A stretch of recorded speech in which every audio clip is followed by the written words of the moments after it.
नमस्कार, आप देख रहे हैं द बिहार टॉप। मैं हूं आदेशपुरी।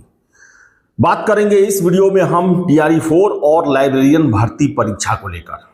सबसे पहले बताएं आपको हम कि TRE-4 लंबे समय से बहाली के लिए जो है वो मांग उठ रही है। इसके अलावा लाइब्रेरियन के लिए भी कई वर्षों से छात्र संघर्ष कर रहे हैं। लेकिन आपको याद होगा कि परसों शाम मुख्यमंत्री नीतीश कुमार जी के द्वारा एक जानकारी बिहार के युवाओं को दी गई, जिसमें यह कहा गया कि 31 दिसंबर तक हमने समय सीमा तय किया है बिहार के सभी विभागों के लिए, जिलों के लिए, कि आप जो भी रिक्तियां हैं उन रिक्तियों को 31 दिसंबर तक सामान्य प्रशासन विभाग में जरूर जमा करा दें, अधियाचना के रूप में आप वहां पर भेज दें। ऐसे में बताएं आपको हम कि TRE-4 और इसके अलावा लाइब्रेरियन की बहाली का रास्ता जो है वो साफ होते हुए दिख रहा है। लेकिन सबसे पहले हम बात करेंगे TRE-4 में आखिर सीटों की संख्या क्या होगी। 31 दिसंबर तक मुख्यमंत्री जी के द्वारा कहा गया है कि जितनी भी रिक्ति है जिलों को, प्रमंडल को और राज्य स्तर पर विभागों को कहा गया है। तो ऐसे में सबसे बड़ा प्रश्न उठता है कि क्या TRE-4 में 27,910 पदों के लिए ही बहाली आएगा या फिर जितनी अभी सीटें खाली है उसके लिए बहाली आएगा, या फिर कुल सीटों का गणना होने के बाद, जैसे हम चुनाव से पहले सुन रहे थे कि TRE-4 में 50,000, 60,000 इस तरह सीटों की संख्या होगी और बाकी बचा हुआ सीट जो है वो TRE-5 में के लिए रखा जाएगा। तो क्या यही प्रोसेस अपनाया जाएगा? क्योंकि आपको हम बता दें, विभिन्न स्रोतों से पता चलता है कि अभी भी बिहार में 1 लाख से ज्यादा शिक्षकों के पद खाली हैं। और ऐसे में सबसे बड़ा प्रश्न यही उठता है कि क्या 31 दिसंबर तक इन सारे पदों पर भरने के लिए शिक्षा विभाग अधियाचना भेजेगी या फिर TRE-4 का जो इलेक्शन से पहले बात हुआ था उतना ही पे होगा। तो देखिए, ये मुख्यमंत्री जी के द्वारा साफ साफ सभी विभागों को कहा गया है। तो इतना तो तय है कि 31 दिसंबर तक जितनी भी सीटें खाली हैं, संभावना यही बन रही है कि TRE-4 में सीटों की संख्या जो है वो चुनाव पूर्व जो शिक्षा मंत्री जी के द्वारा कहा गया था 27,910, उससे कहीं ज्यादा होने की संभावनाएं जताई जा रही हैं। हो सकता है कि इसमें से बचाकर TRE-5 के लिए भी रखा जाए, लेकिन संभावना बताई जा रही है कि 50,000 प्लस होने वाला है।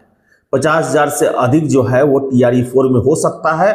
और यह भी हो सकता है कि शिक्षा विभाग को 31 दिसंबर तक जो है वो सारे शिक्षकों की रिक्ति जो है वो सामने आ जाए, उसका गणना होकर ये पता चल जाए। और इस तरह भी आप पढ़ रहे होंगे, समाचार पत्रों में सूचना दी जा रही है कि दिसंबर फर्स्ट वीक तक सभी रिक्तियां जो हैं वो जिलों से मांगी गई हैं, उन्हें डेडलाइन दिया गया है। लेकिन इतना मान के चलिए कि 31 दिसंबर के आसपास समय लग ही जाएगा, यानी कि 20 से 30 दिसंबर के बीच में जो है वो शिक्षा विभाग के द्वारा अधियाचना सामान्य प्रशासन विभाग को भेजने की प्रक्रिया शुरू कर दी जाएगी, क्योंकि मुख्यमंत्री जी के द्वारा सीधे अल्टीमेटम दिया गया है।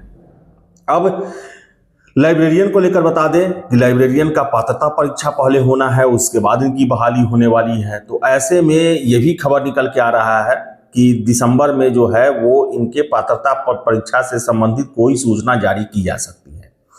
BSEB यानी कि बिहार विद्यालय परीक्षा समिति के द्वारा जो लाइब्रेरियन है उनके पात्रता के लिए एग्जाम लिया जाने वाला है। और पूरी संभावना है कि दिसंबर में पात्रता परीक्षा से संबंधित खबर जो है वो सामने आ जाएगी। और हो सकता है कि लास्ट तक कहीं नोटिफिकेशन भी जारी कर दिया जाए, क्योंकि बताएं आपको हम कि 31 दिसंबर तक इसका भी अधियाचना BPSC के पास भेजा जाना है, जैसा मुख्यमंत्री जी का आदेश मिला हुआ है। तो ये क्लियर हो गया है कि 2026 में LET यानी कि लाइब्रेरियन पात्रता परीक्षा और फिर से इनकी भर्ती के लिए भी BPSC के द्वारा एग्जाम लिया जाएगा। 2009 के बाद से बता दें अभी तक लाइब्रेरियन का एग्जाम नहीं हुआ है। तो वही TRE-4 को लेकर हम बता दें कि एग्जाम इसका कब तक होने का संभावना है। अगर मान लिया आप 31 दिसंबर तक जो है वो GAD को भेज दिया जाता है, इसका जो अधियाचना है। और हमने आपको आज से 4-5 दिन पहले भी प्रोसेस बताया था कि किसी भी स्थिति में आपका एग्जाम अप्रैल से पहले होने की संभावना नहीं है, और कमोवेश उसी दिशा में जो आदेश आया है उसी दिशा में जा रहा है। हमने आपको उसमें भी एग्जाम्पल में दिया था कि मान लिया आप 31 दिसंबर तक अधियाचना भेज दिया जाता है, ऐसे में 10 से हफ्ता से 10 दिन जीएडी में इन अधियाचना के जांच में समय लगता है।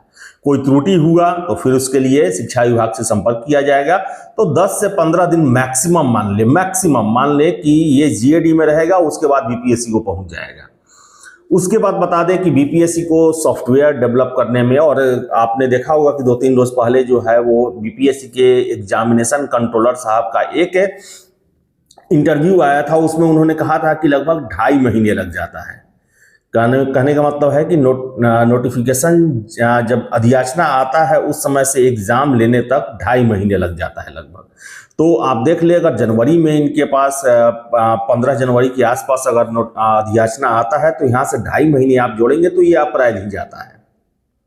तो TRE-4 का एग्जामिनेशन जो है वो अप्रैल में ही सबसे ज़्यादा टेंटेटिव है, क्योंकि 15 जनवरी तक इनके पास अधियाचना जीएडी से आता है। 15 दिन इनको सॉफ्टवेयर डेवलप करने में, नोटिफिकेशन जारी करने में लगता है। पूरा फरवरी ये एप्लीकेशन लेंगे, मार्च में फिर एग्जाम नहीं ले पाएंगे, क्योंकि कंट्रोलर साहब का ही कहना था कि क्वेश्चन सेट करना होता है, फिर से आवासन का व्यवस्था जो है, सेंटर जो है वो डिसाइड करना होता है। तो इसमें लगभग 1 महीने 20-25 दिन 30 दिन लग ही जाते हैं। तो अप्रैल में ही आपका एग्जाम होने का संभावना जो है वो बन रहा है, ये क्लियर हो गया। और सबसे बड़ी बात कि हमने आपको जो है मुख्यमंत्री जी का ट्वीट आने से 2-3 रोज पहले ही ये गणना करके बताया था, और उसमें भी हमने पैमाना जो है वो 31 दिसंबर को ही रखा था। लेकिन अब सबसे बड़ा इसमें मुद्दा यही बचा हुआ है कि TRE-4 आएगा तो क्या 27,910 सीटों के लिए ही होगा, या फिर 31 दिसंबर तक शिक्षा विभाग में जितने शिक्षकों की कमी होगी उसको ध्यान में रखते हुए किया जाएगा, ये सबसे बड़ा प्रश्न है। और TRE-4 एग्जाम जो है उसका रास्ता इसलिए भी क्लियर हो गया है कि मुख्यमंत्री जी के द्वारा तो झंडी दिखाया गया ही, हरी झंडी। इसके अलावा भी बता दें कि दिसंबर में स्टेट का भी रिजल्ट चला आएगा, जिससे कैंडिडेट की संख्या जो है वो अच्छी खासी हो जाएगी। और अप्रैल 2026 में पूरी संभावना है, अगर सब कुछ इसी तरह चलते रहा जिस तरह मुख्यमंत्री जी का निर्देश दिया गया है, तो अप्रैल में TRE-4 का एग्जामिनेशन होने जा रहा है। इसमें कोई दो राय अब नहीं बचा हुआ है। लाइब्रेरियन का भी बता दें कि उनका भी मई जून तक बीपीएससी के द्वारा एग्जाम ले ही लिया जाएगा।